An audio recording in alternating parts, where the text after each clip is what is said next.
a disminuir debido a que con grandes volúmenes los filamentos de actina y miosina ya no se van a entrecruzar adecuadamente y la fuerza va a decaer. Entonces, la presión sistólica máxima, ¿no?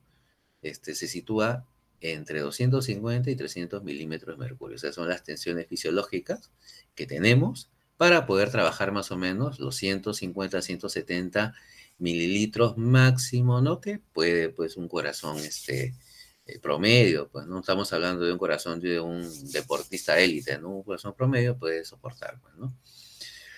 Esto es en el ventrículo izquierdo y las presiones las mayores presiones, pues, en el ventrículo derecho están entre 60 y 80 milímetros de mercurio, ¿no? Las presiones sistólicas.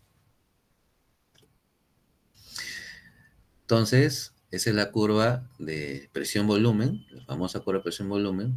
Mientras más volúmenes, más presiones. Cuando sobrepasamos un volumen, las tensiones sistólicas van a decaer porque el estiramiento, pues, de los filamentos de miosina son tan grandes que no se va a producir una contracción eficiente, un deslizamiento, pues, de los miofilamentos como corresponde, ¿no? Diagrama de volumen-presión durante el ciclo cardíaco. A ver. La fase uno, este es el cuadro de la gráfica, pues, de presión-volumen, ¿no? Como yo decía, con 50 mililitros, las presiones diástoles son mínimas, prácticamente cero, como ven ahí.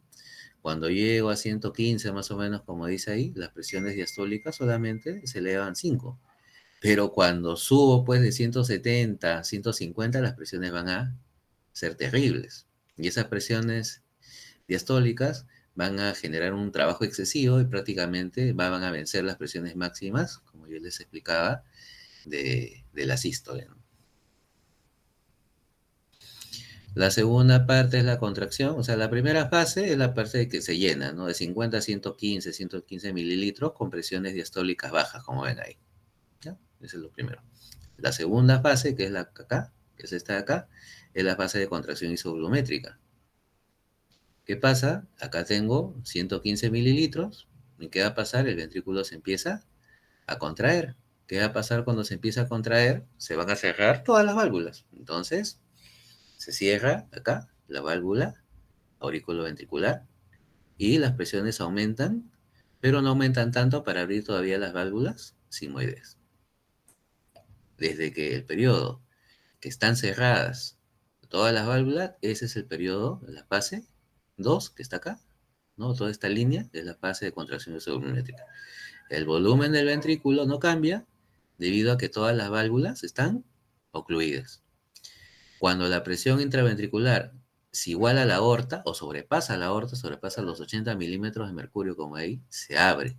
Se abren las válvulas aórticas y se abren cuando sobrepasa los 10 milímetros las válvulas de la arteria pulmonar y se produce el periodo 3, que es este acá, la fase de expulsión. Se abren las válvulas sigmoideas y se produce la eyección de la sangre. Como yo les explicaba, llega un momento que se acaba, pues, la energía en el músculo, empieza a disminuir las tensiones en la pared ventricular, las presiones ahora en los troncos arteriales, aórticos y pulmonares son mayores y va a generar el cierre, ¿no? O sea, el volumen ventricular disminuye, la válvula aórtica se abre. Ya, eso es lo que acabamos de ver, el periodo de expulsión. Se abre y sale, pues, la sangre de la aorta. Y el periodo de relajación volumétrica es el fase 4 que están viendo ahí. O sea, ¿qué va a pasar? Se cierra la válvula aórtica y todavía está cerrada la válvula auriculoventricular. O sea, yo me quedé con los 50 mililitros que tenía, sigue disminuyendo las presiones, siguen disminuyendo las presiones, con el mismo volumen, 50 mililitros, relajación isovolumétrica, todo está cerrado, me sigo relajando, ya se cerraron las válvulas sigmoideas por las mayores presiones y las menores presiones en el ventrículo. Pero todavía la presión en la aurícula no es mayor a la del ventrículo, la presión del ventrículo sigue bajando. Entonces, cuando la presión del ventrículo disminuye, pero el volumen se mantiene en 50, en 45, constante. Entonces, el ventrículo vuelve a su punto de partida, más o menos en 45, 50 mililitros, antes de que, obviamente, pues, llegue a las presiones. Cuando llega a la presión cero, como yo les explicaba, ahora sí, la presión en la aurícula va a ser mayor que la presión en el ventrículo y se va a volver a producir El desplazamiento de sangre de la aurícula al ventrículo se va a volver a llenar, ¿no? O sea, es el periodo vuelto, fase 1, el periodo de llenado, ¿no? Esta es la gráfica, pues la curva de presión-volumen. Lo mismo, ¿no? ¿Qué pasa? En un primer momento, las presiones en la aurícula son mayores y se abre la válvula auriculoventriculares. Se llena de sangre. ¿Qué pasa después? Se produce la contracción, se cierran las válvulas auriculoventriculares y se cierran las válvulas. Están cerradas todavía las válvulas sigmoideas. El periodo 2 de contracción isovolumétrica aumenta las presiones, sobrepasa pues las presiones de la pulmonar y la aórtica, se produce la eyección. Una vez que se produce la eyección, toda la fuerza es transferida, ¿no?, al endotelio de los grandes vasos sanguíneos, y cuando ya no es superior mi presión ventricular a la de la aorta se encarga de cerrar la válvula aórtica, pero todavía no se abren las válvulas auriculoventriculares, estamos con el mismo volumen, con 50 más o menos, hasta que cae a cero prácticamente y nuevamente se produce pues la presión mayor en la aurícula que en el ventrículo y se produce nuevamente la fase de llenado. Eso es. Entonces, esa es la curva pues de volumen de presión, presión volumen. A ver, para terminar, seguramente ustedes han hablado de la precarga y la poscarga. Delegado, disculpa, sí, sí llega la presentación, ¿no? Sí, doctor. Ya.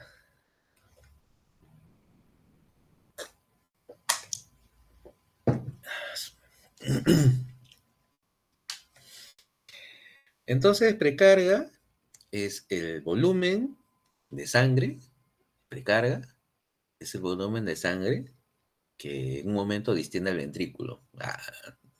Hablando pues en términos prácticos, pues, ¿no? Entonces, ¿qué es la precarga? La precarga es el volumen, como yo les explicaba, cuando se contrae la aurícula, ¿a dónde va la sangre? Va al ventrículo.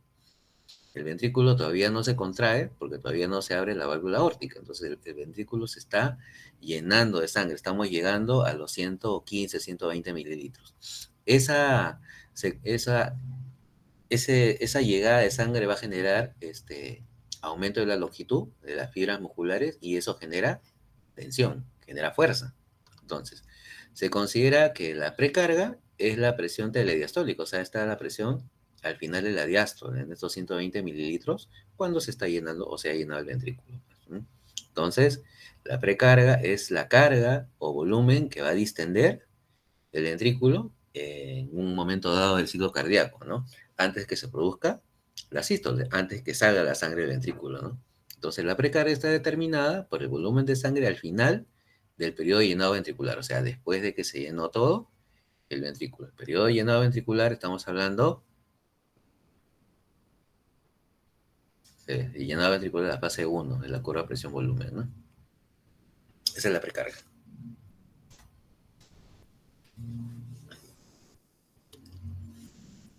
Entonces, precarga es la presión final que genera distensión del ventrículo, ¿no? Al final de la diástole, ¿no? Es el volumen al final de la diástole, la precarga. La precarga tiene relación con la velocidad de relajación, ¿no? Con la complacencia, ¿no?, del ventrículo, ¿no? La distensibilidad del ventrículo, ¿no? Mientras más se distiende, mayor tensión se va a producir.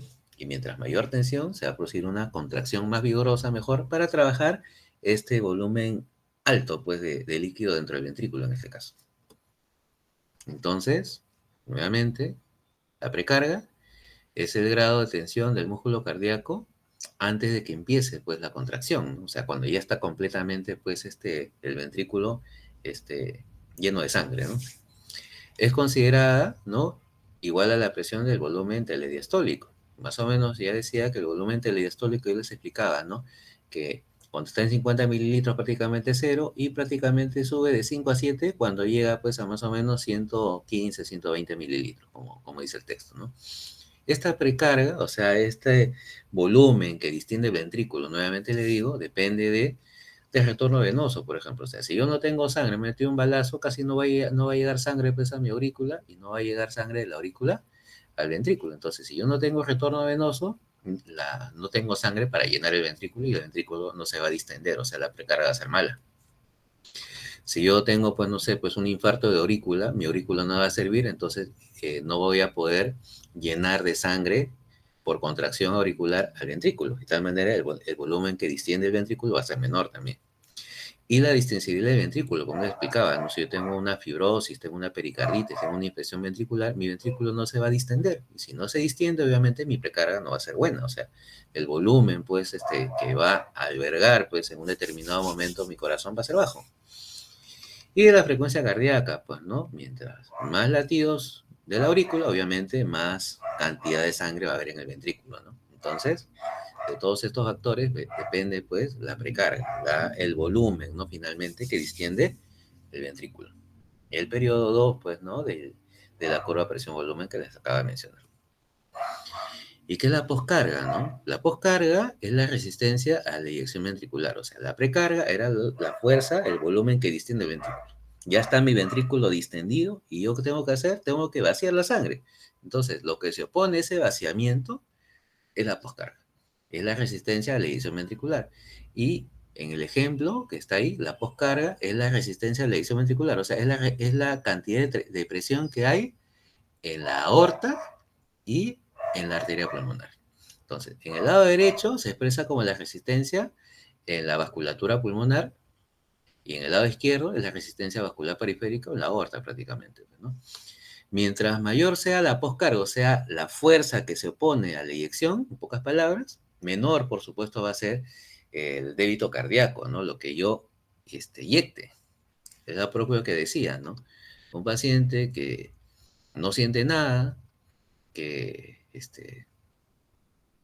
es un poco despreocupado, que tiene presiones elevadas, pero como no siente nada, no tiene necesidad de tratarse, tiene estas presiones, que significa que mientras más alta sea la presión arterial, mayor va a ser la poscarga, porque la poscarga es la resistencia a la eyección ventricular. ¿Qué necesito yo para generar eyección ventricular? Que la fuerza del ventrículo sea mayor que la fuerza, que la presión del ventrículo sea mayor que la fuerza, la presión, que sea mayor que la presión aórtica. Entonces, ¿qué significa? Para yo vencer esta presión de la aorta de 120 sobre 130, yo tengo que hacer presiones que sobrepasen, en principio, 130 para que pueda pasar del ventrículo a la aorta y para generar una distensión máxima a la aorta que me garantice una circulación en diástole, yo tengo que hacer presiones mayores a 220 o equiparables a 220. ¿Qué significa? Que este paciente que tiene hipertensión arterial crónicamente va a tener que generar un trabajo enorme a expensas de una disminución del débito cardíaco que paulatinamente va a lograr, pues, la estructura del músculo cardíaco ventricular y va a generar, pues, una pérdida, pues, de su reserva funcional, pues, ¿no? Entonces, mientras mayor sea la poscarga, mientras mayor sea, pues, la presiones en la arteria pulmonar y en la aorta, o la presión arterial, menor va a ser el débito cardíaco, pues, ¿no? Entonces, ¿qué es la poscarga? Es la presión que tiene que contraer el ventrículo para vencer esta resistencia, pues, ¿no? En los troncos arterial y sistémico. O sea, la presión que yo tengo que hacer para abrir la válvula aórtica. Es la presión que se pone a la eyección de la sangre, en el caso del corazón izquierdo de la aorta, pues es la presión, por supuesto. Si yo tengo una presión acá, obviamente esta presión tiene que ser derrotada por la presión en el ventrículo. Y corresponde a la presión sistólica, o acá, pues, ¿no? O ya acá tiene que abrirse, ¿verdad? La fase 3, ¿no? Que les acabo de mencionar, de la curva presión-volumen. Y se considera como la resistencia vascular periférica, que lo más cercano que tenemos es la presión en la aorta, pues, ¿no? Entonces, y depende del grosor de la pared miocárdica. Significa que un corazón tiene que tener un buen músculo, tiene que tener una hipertrofia fisiológica, y mientras más hipertrofiado sea, obviamente va a vencer las presiones en los troncos aórticos y pulmonares. Por eso es que los deportistas generan hipertrofia muscular, pero del ventrículo, una hipertrofia fisiológica. Entonces, eso hace, pues, que tengan un mejor rendimiento, pues, a nivel, a todo nivel, pues, ¿no? Entonces, por eso, este, el, ah, el grosor, ¿no? O sea, el poder, ¿no? El vigor de la musculatura tiene mucho que ver, por supuesto, pues, con el vencimiento de la poscarga, ¿no? O sea, depende del grosor de la pared miocárdica y de la resistencia vascular periférica. O sea, mientras yo tenga una aorta más delgadita, sin aterosclerosis, más distendible, esa aorta se va a distender con mucha más facilidad. Entonces, si se distiende con más facilidad, las presiones que yo tengo que hacer para meter la sangre van a ser menores. Por eso hay gente, pues normalmente mujeres, ¿no? Que dicen, yo tengo presión baja, pero ¿sientes algo? No, pero siento frío, siento, esas son guachafadas, eso no es cierto. O sea, simplemente las presiones menores simplemente significa que tienes una aorta bastante efectiva o tienes un músculo cardíaco también muy bueno, ¿no? Potencialmente hablando, ¿no? Esto lo vamos a ver pues cuando hagamos la circulación. Ley de Frank-Starling significa que todo lo que llega al corazón, el corazón tiene que trabajarlo y tiene que sacarlo, ¿no? Y todo lo que llega, mientras más volúmenes llega, más se van a distender, mejores tensiones voy a desarrollar porque voy a generar un mayor deslizamiento de mi miofilamentos de actina y miosina y voy a generar una contracción más poderosa. Entonces, vamos a ver, llegamos a una meseta, esa meseta está acá, cuando se distiende el sarcómero, que más o menos tiene una longitud de 2, que es la longitud óptima más o menos para la contracción, cuando yo le meto mayor cantidad de volúmenes, voy a estirar más el sarcómero, como yo les explicaba, y ese estiramiento va a generar pues una mala superposición. O sea, acá no se están superponiendo, acá sí, pero una mala sobreposición de actina y miosina y se va a producir una, como dice, una tensión, una fuerza de contracción cada vez menor. Eso es lo que quiere decir el gráfico. Ya terminando, mientras más volumen, obviamente se va a distender más mi ventrículo y voy a tener una mayor precarga. Mientras más resistencia a la eyección, significa que más importante va a ser mi poscarga. Entonces, eso acuérdense toda la vida, por si acaso. Entonces, si yo tengo una presión de 220 sobre 150, yo tengo que hacer presiones mayores a 150 para generar la eyección. Entonces, si yo tengo que hacer mayores presiones, ¿no? Depende, ¿no? Si lleno demasiado mi ventrículo, por ejemplo, me pongo ahorita una venoclisis y yo tengo que ponerme solamente 250 mililitros y por ahí me quedé dormido y dejé pues goteando y se pasó 1 litro, yo estoy ingresando mayor cantidad de volumen. Entonces yo estoy generando mayor retorno venoso al corazón y voy a distender más mi ventrículo, voy a tener un mayor volumen de fin de diástole. Ese mayor volumen va a tener que generar yo un mayor trabajo para poder expulsarlo, por supuesto. Entonces, a mayor trabajo, mayores tensiones. Y lo más común, ¿no? Un paciente que es hipertenso, de sí, yo ya tengo que hacer un incremento de mi presión y tengo que hacer un mayor trabajo. Si yo tengo un mayor trabajo, normalmente estos pacientes son obesos, son hipertensos ya, o tienen algún problema metabólico y tienen una alteración en las coronarias. Entonces, si yo, y tienen un músculo deficitario, ¿no? Un corazón normal, después hipertrofia, pero es una hipertrofia aberrante prácticamente, que prácticamente en vez de ayudar estorba, porque prácticamente todo el músculo disminuye la capacidad pues, del ventrículo, y una vez que pasan los años de hipertrofiado, se empieza a dilatar, porque prácticamente este músculo no sirve, se necrosa, y prácticamente esta masa muscular no sirve para nada, entonces no va a poder haber potencia. Entonces, así se va produciendo el fallo cardíaco cuando las presiones, por ejemplo, el paciente es hipertenso y no se trata.